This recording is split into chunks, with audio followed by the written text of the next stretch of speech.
Nós vamos orar, pedir que Deus abençoe a vida do pastor Laí. Ó Deus, em nome do Senhor Jesus, abençoa teu servo, pastor Laí. Ó, que teu Espírito fale através do teu servo para nossos corações. Possamos crescer, Senhor Deus, para a tua graça em Cristo Jesus. Amém, Senhor. Graça, misericórdia e paz da parte de Cristo Jesus, o único Senhor e o nosso Salvador, repouso sobre toda a igreja. Amém. Louvado seja Deus.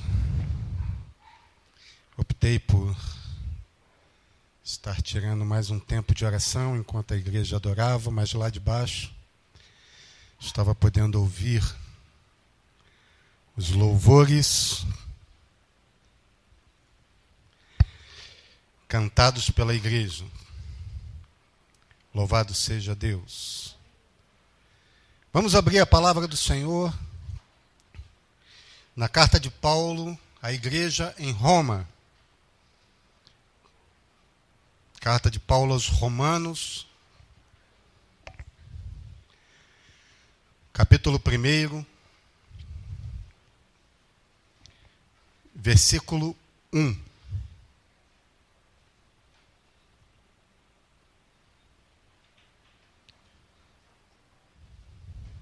Romanos 1, versículo 1.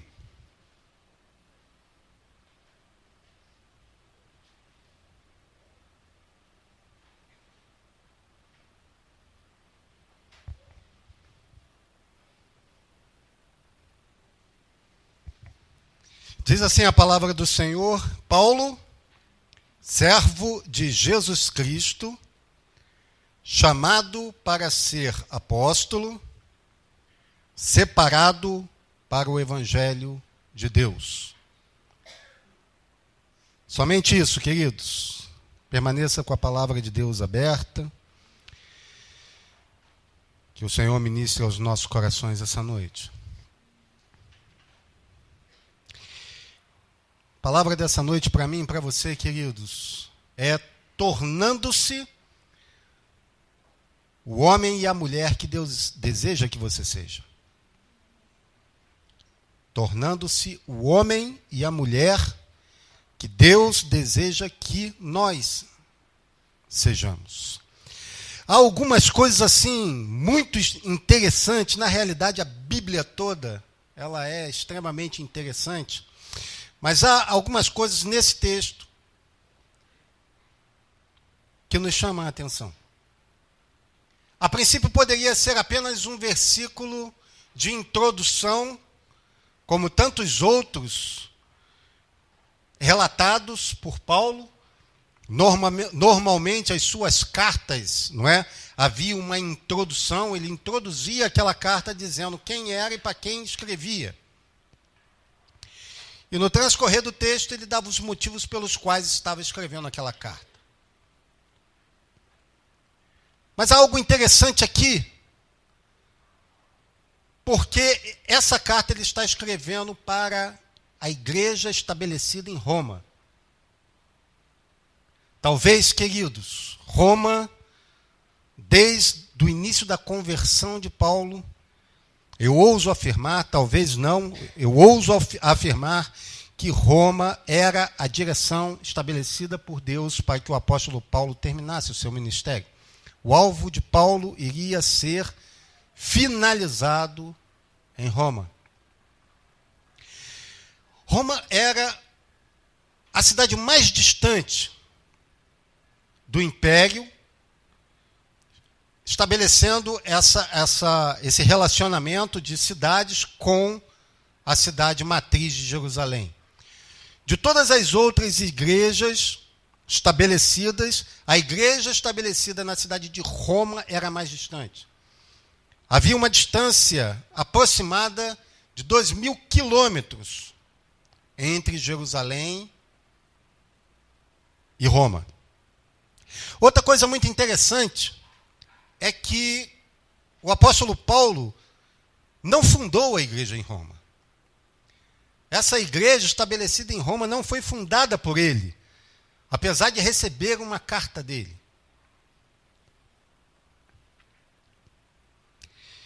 Mas há algumas outras coisas interessantes, eu queria destacar 4. Eu queria que você prestasse bastante atenção nesses 4 itens. O primeiro desse versículo, que eu chamo a atenção de vocês, é que Deus estabeleceu com Paulo uma identidade. Eu não sei se vocês já perceberam,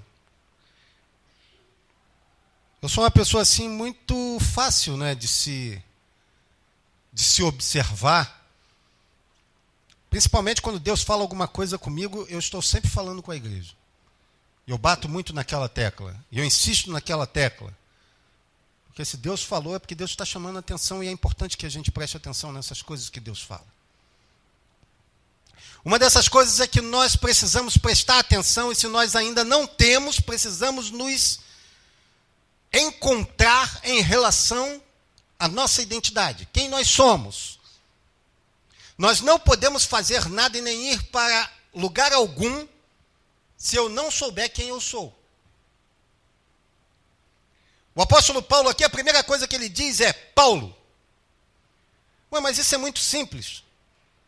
De onde você está tirando essa ideia? Queridos, Paulo, quando escreve a Roma, ele disse Paulo, mas o seu nome de nascimento era Saulo. Há algumas correntes que dizem que quando ele nasceu, ele recebeu os 2 nomes.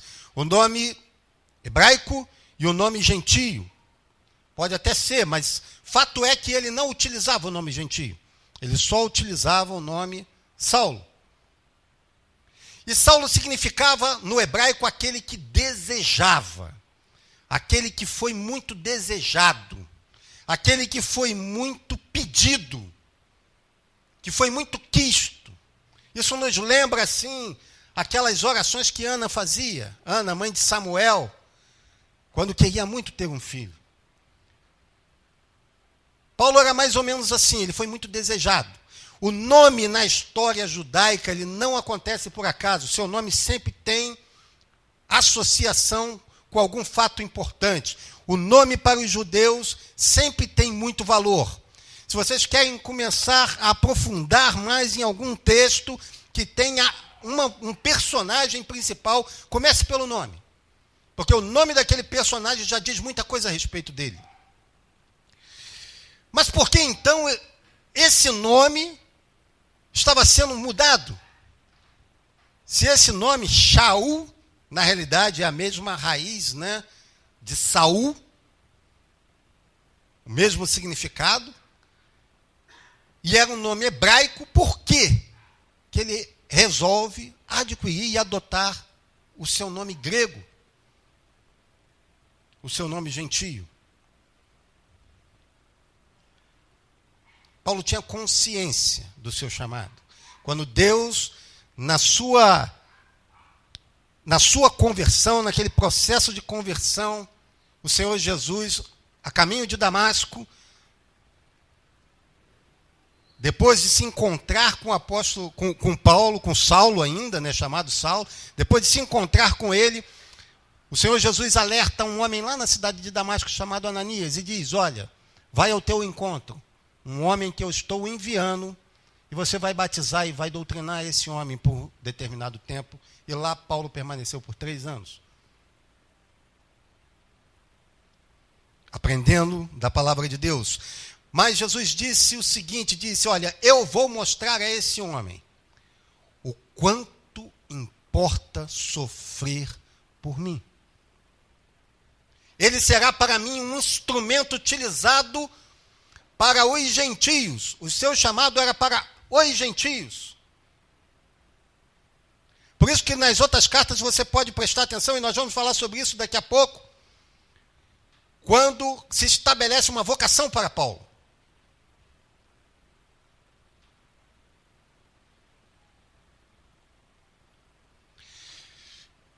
Mas Paulo não usa esse nome de imediato. Depois daqueles 3 anos, ele vai para Jerusalém, lá permanece mais algum tempo, e lá em Atos, no capítulo 13, 13, versículo 9, é que ele é chamado pela primeira vez de Paulo. ou se auto-intitula Paulo, ou resolve adotar esse nome. Talvez tenha crescido, tenha chegado ao pleno conhecimento da vontade de Deus para ele, entendido que ele era enviado, era chamado, vocacionado, capacitado para uma missão aos gentios, e aí ele resolve se aproximar dos gentios. E começa a usar o seu nome gentio. Mas há uma outra característica muito interessante, queridos, que eu quero chamar a atenção de vocês. O nome Paulo. Vocês lembram do significado de Saulo? Saulo é aquele que foi desejado, aquele que foi querido, que foi quisto, que foi muito pedido. Vocês sabem qual é o grande significado de Paulo? Do nome Paulo? Pequeno. Pouco. Mas como pode ser isso? Se vocês perceberem a história do apóstolo Paulo, vocês vão entender melhor ainda.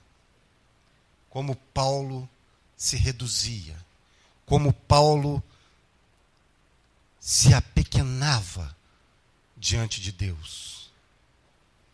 Quantas vezes ele falou isso? Quando estou forte é que eu estou fraco. Quando estou fraco é que eu estou forte. E isso vai acontecendo no transcorrer da vida do apóstolo Paulo. Há um determinado momento que ele pede para que o espinho seja tirado da sua carne, e lhe é revelado que não. E ele pede por mais outras 2 vezes, e lhe é revelado que não. E aí vem a palavra de Deus dizendo para ele, olha, é na sua fraqueza que o meu poder vai se manifestar. Paulo entendeu muito bem isso. Paulo sabia quem ele era. Nesse primeiro foco nosso, nesse nosso primeiro ponto, eu gostaria que você meditasse, que você olhasse para dentro de você e descobrisse se há identidade em você. Porque Deus, quando faz as coisas, mesmo que faça por um processo, mesmo que faça, Ele tem poder para estalar o dedo e fazer, mas Deus gosta de processos. Ele criou o universo através de processos. Pelo poder da palavra, mas através de processos. E foi ordenando todas as coisas. Eu queria que você percebesse, se apercebesse, se reconhecesse, se você sabe exatamente quem você é no reino. Porque, querido, se você não souber quem você é, você não sabe para onde você vai. Se você não sabe quem você é, você não sabe de onde vem. Se você não sabe quem você é, você não sabe o que fazer. Se você não sabe quem você é, na realidade, você está andando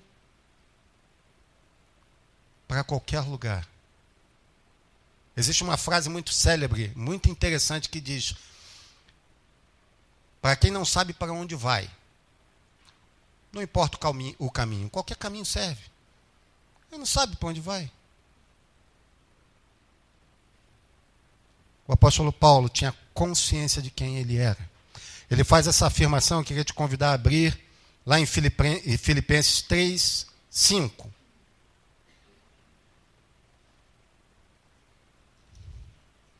Filipenses 3, 5.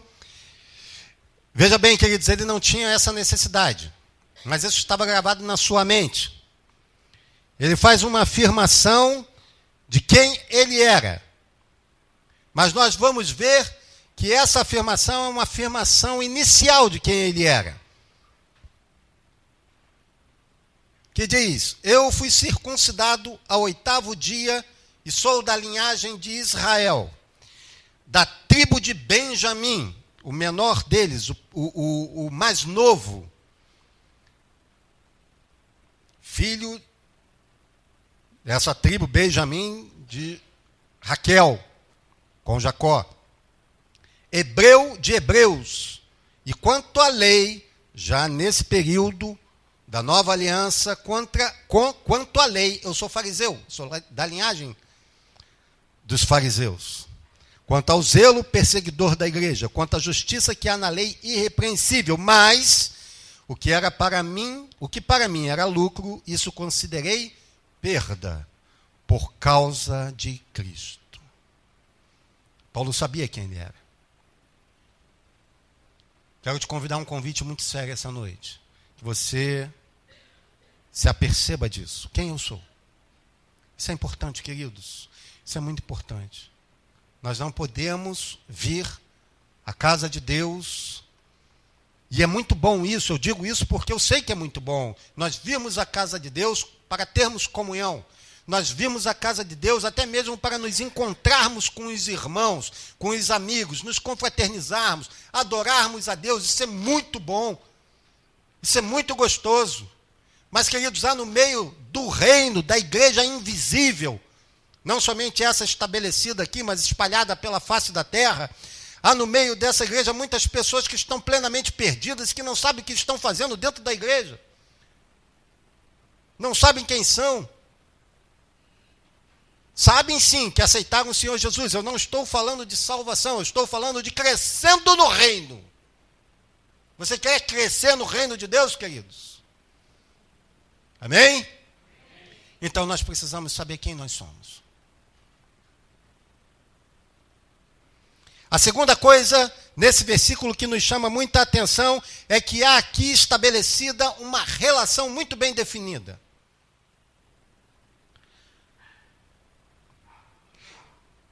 A extensão desse versículo, após Paulo dizer, Paulo, ele diz, servo de Jesus Cristo.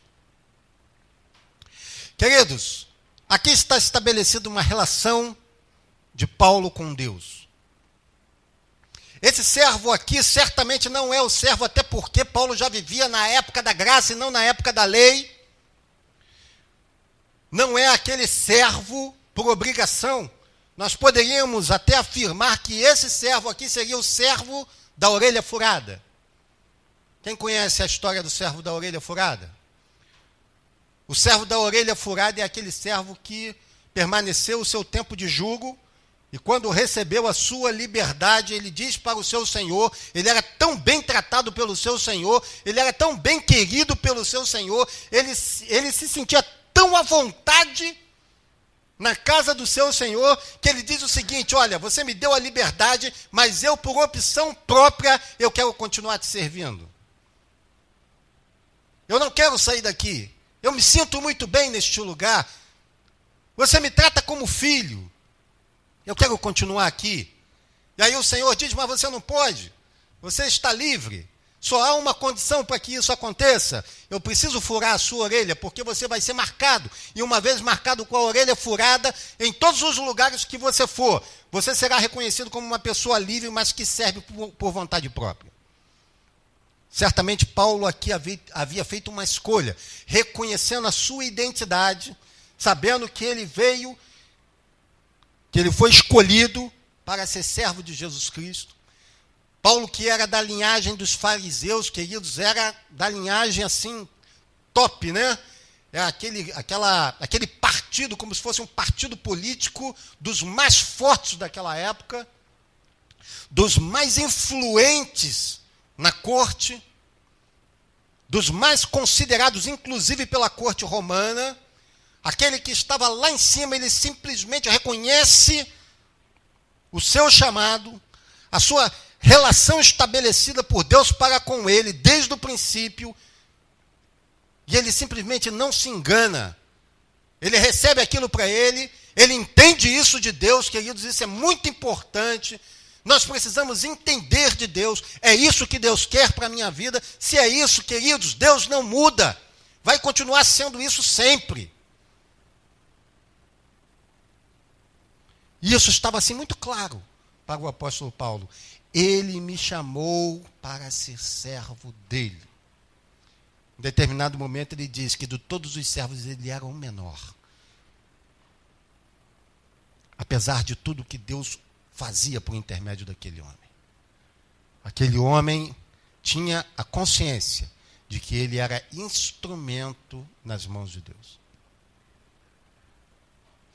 Queridos, dentro dessa relação definida, isso é tão importante, mas tão importante, que quando vocês vão observar, quem aprende certo vai ensinar certo, quem aprende errado vai ensinar errado. O apóstolo Paulo havia entendido isso, havia aprendido isso. O que ele faz? Ele faz discípulos, pessoas que começam a segui-lo, Pessoas que usam o apóstolo Paulo como referencial. Que olham para o apóstolo Paulo e dizem, esse homem é digno de ser seguido. Não porque há nele bem algum, não é isso. Mas é porque eu vejo nele a face de Cristo. E assim aquele homem vai fazendo discípulos. Talvez nem ele próprio quisesse isso.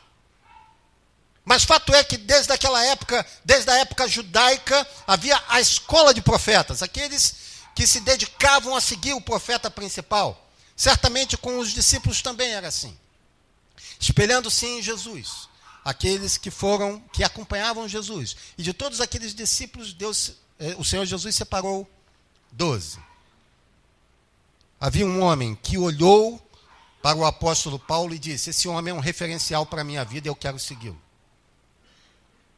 Esse homem se tornou seu filho na fé. E esse homem tinha o nome de Timóteo.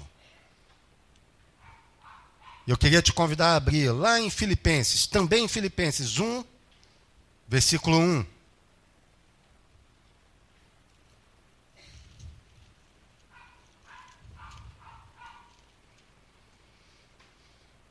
Olha, queridos, que coisa tremenda.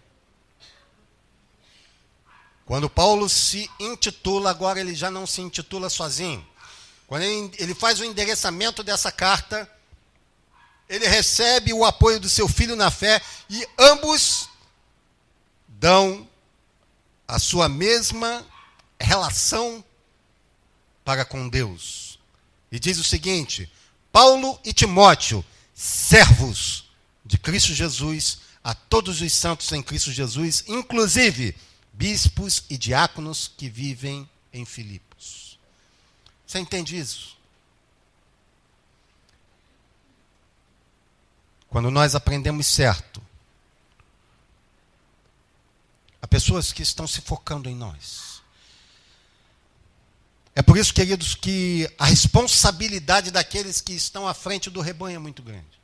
Por isso que aqueles que estão à frente do rebanho, pastores, presbíteros, diáconos, líderes de ministérios, essas pessoas precisam ser alvos da oração constante da igreja. Porque essas pessoas não são seres extraordinários, porque essas pessoas não são super-homens, não são super-heróis, são pessoas sujeitas ao erro e sujeitas ao pecado, tanto quanto qualquer outra. Talvez até mais. É por isso que nós precisamos ser alvos constantes da oração da igreja. Mas, queridos, eu quero ir um pouco mais adiante. Nós temos aqui 2 pontos já estabelecidos. A primeira é que se você quer crescer no reino de Deus, você precisa ter a sua identidade. Você precisa se reconhecer como identidade. E a segunda é que você precisa ter uma relação com Deus plenamente definida. A terceira que está estabelecida aqui nesse versículo, queridos, é a vocação. Paulo, servo de Jesus Cristo, chamado para ser apóstolo. Que coisa maravilhosa. Talvez esse termo apóstolo hoje tenha se perdido. Talvez esse ministério tenha se confundido. Infelizmente, há tantas disputas por cargos, não é verdade? Tantas disputas. Há brigas. Às vezes um pastor vai falar, mas porque há um bispo próximo, só falta o bispo mandar o pastor calar a boca porque ele tem a primazia, ele precisa falar primeiro. Que é isso?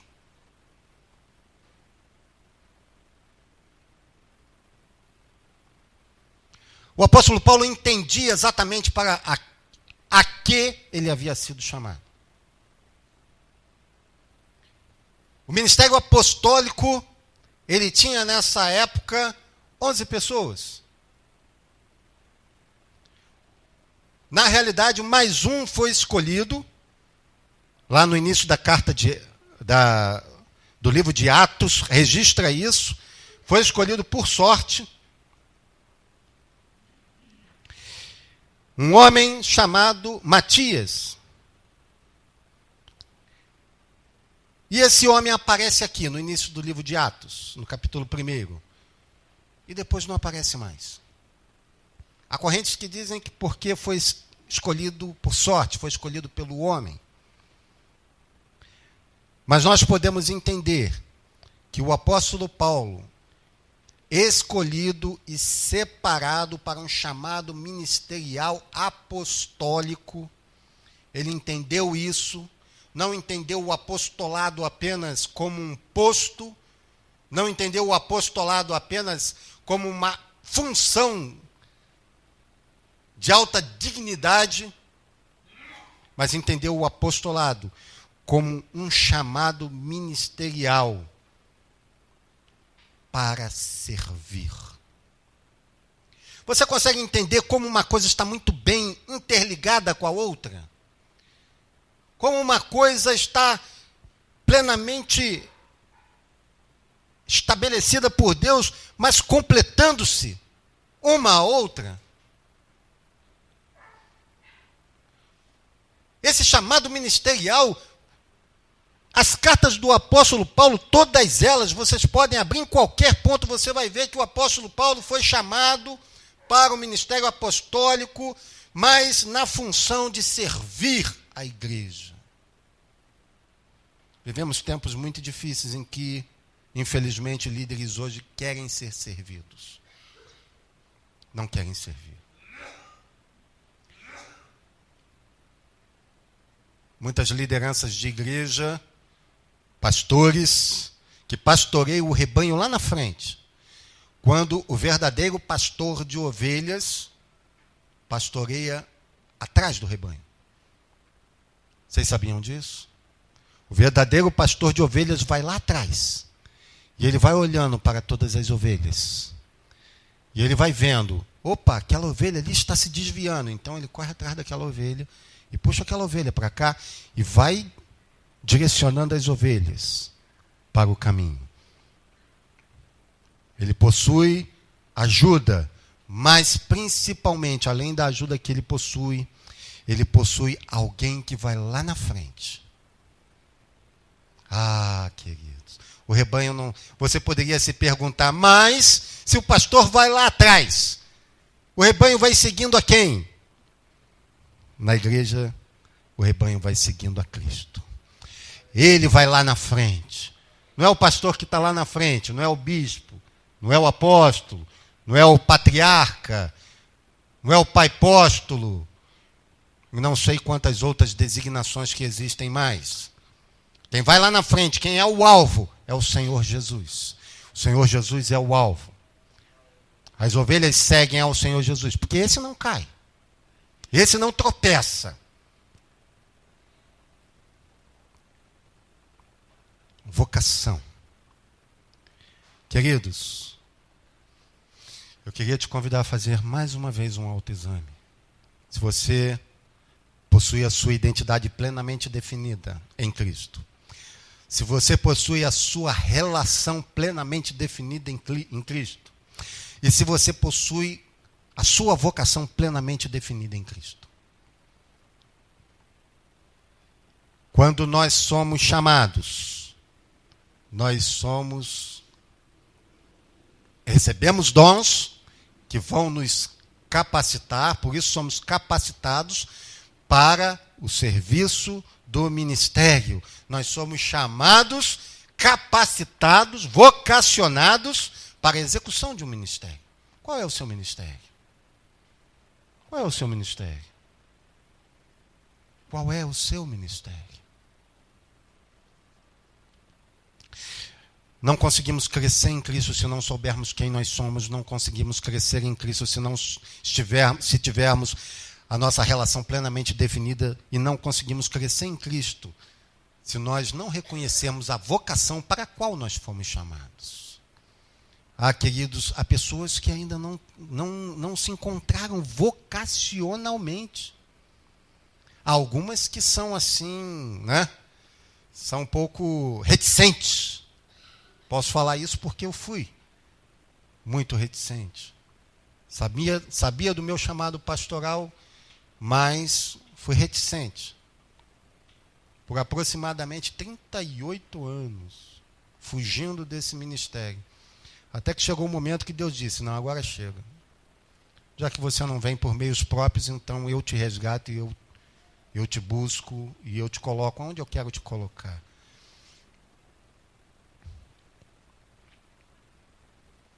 Queria que você pensasse nisso, queridos. E por último, Paulo, servo de Jesus Cristo, chamado para ser apóstolo. E por último, eu queria pensar junto contigo numa relação de exclusividade. É o que o versículo nos direciona para crermos quando ele diz, separado para o evangelho de Deus. Que coisa maravilhosa. Que versículo maravilhoso, registrado por homens, por homem inspirado por Deus para que essa palavra chegasse até a mim e a você nesse ano de 2014 e cumprisse o propósito de Deus estabelecido para mim e para você neste lugar também. Que palavra maravilhosa. Que palavra maravilhosa. Uma relação de exclusividade. Deus não divide nada do que é dele, queridos. Não divide.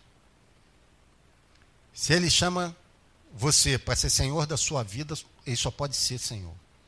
Ele não pode ser mais nada, não pode ter outro senhor na sua vida. Quando ele nos resgatou das trevas, ele disse, você é meu. E se nós somos dele, nós não somos de mais ninguém. Relação de exclusividade. Sabe, queridos, por que o apóstolo Paulo estava falando isso? Porque nós somos, volto a dizer, sujeitos a desvios. Principalmente quando nós não temos essa relação de exclusividade muito bem clara na nossa mente. É o que acontece normalmente com aquelas pessoas que vão e voltam, vão e voltam, vão e voltam. Entram e saem da igreja, entram e saem da igreja. Nós que estamos aqui à frente, a gente consegue perceber aquelas pessoas que são constantes, mas a gente percebe também aquelas pessoas que vêm e vão, vêm e vão. E às vezes você se aproxima daquelas pessoas e vai conversar com essas pessoas, e você vê, pastor, mas sabe o que acontece? É porque eu estou com um problema. Queridos, mas problemas todos têm. Se o problema, ele consegue quebrar uma relação de exclusividade, o que mais vai acontecer na sua vida vão ser problemas. Sabe, queridos, por que nós não podemos estar de olhos fechados com relação àquele que veio para matar, roubar e destruir? Sabe, o nosso inimigo, Satanás, ele está ao redor.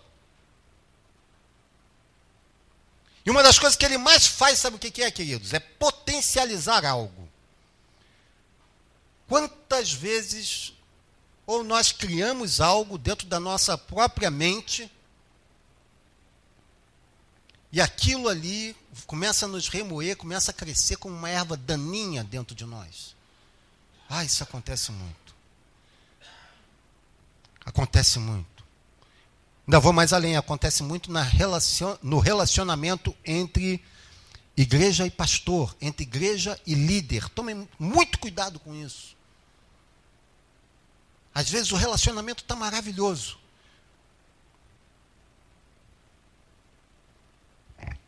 Às vezes o relacionamento está aquele relacionamento gostoso. Mas muitas das vezes uma palavra mal colocada, nós estamos sujeitos a isso. De ambas as partes pode fazer com que o relacionamento se estremeça. E às vezes a gente sai dali levando uma erva daninha no coração. A erva daninha está ali. Aí eu pego aquela erva daninha, agarro aquela erva daninha e não solto mais. E ela começa a crescer.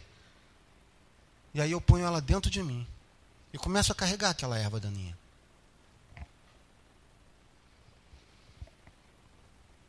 E daqui a pouco eu estou querendo sair da igreja. Aí você não vê mais aquela pessoa vai para uma outra igreja. Mas sabe o que acontece, queridos? Quando não há uma relação de exclusividade, um conhecimento pleno do que é isso, sabe o que vai acontecer? Quando aquela pessoa chega na outra igreja, ela vai encontrar uma outra semente de erva daninha lá, porque o diabo costuma potencializar as coisas que nós criamos. E aí, ele olha aquela outra erva daninha lá, e daqui a pouco, quando você menos percebe, quando aquela pessoa menos percebe, ela já está cultivando aquela erva daninha. E sabe o que acontece? Passa algum tempo, meses, anos, não sei, daqui a pouco aquela pessoa sai daquela igreja também.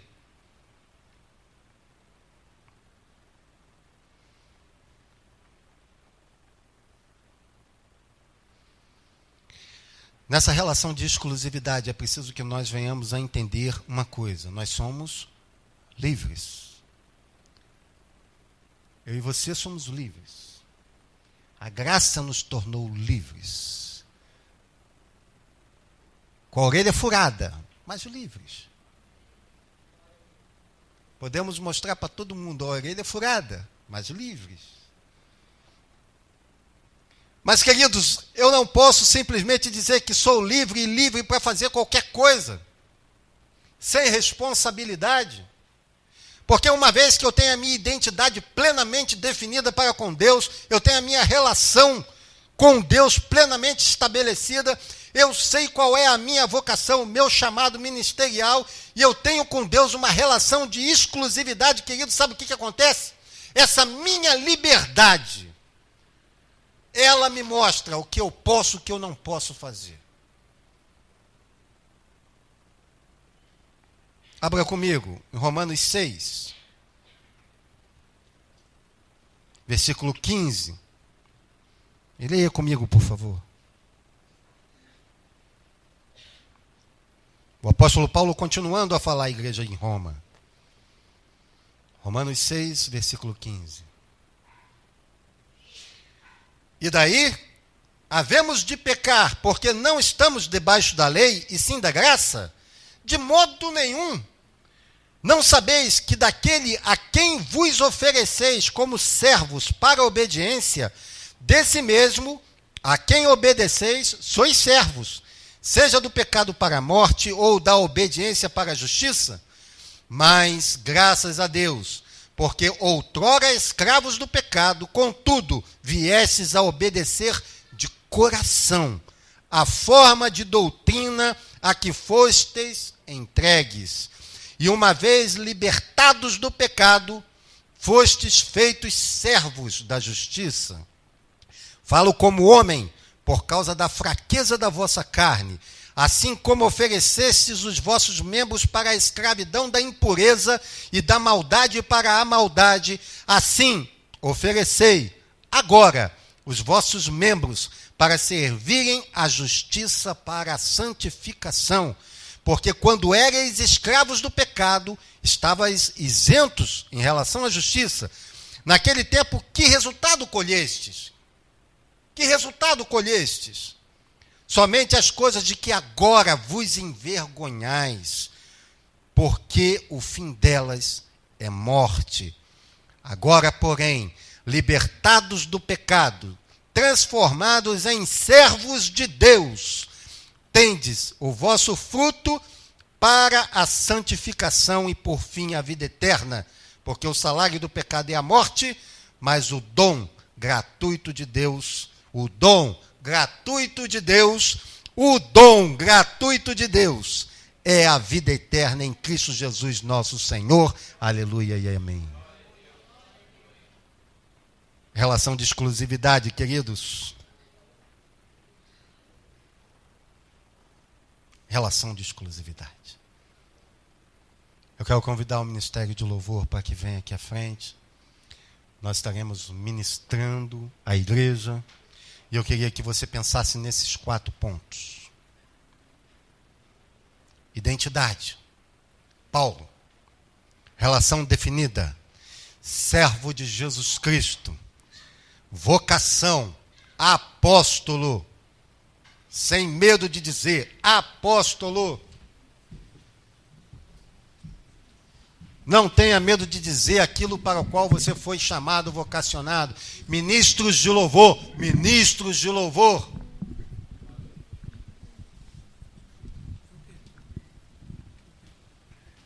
Relação de exclusividade, separado. Separado. Separado para o ministério em Cristo Jesus. Amém? Queria te convidar a se colocar de pé.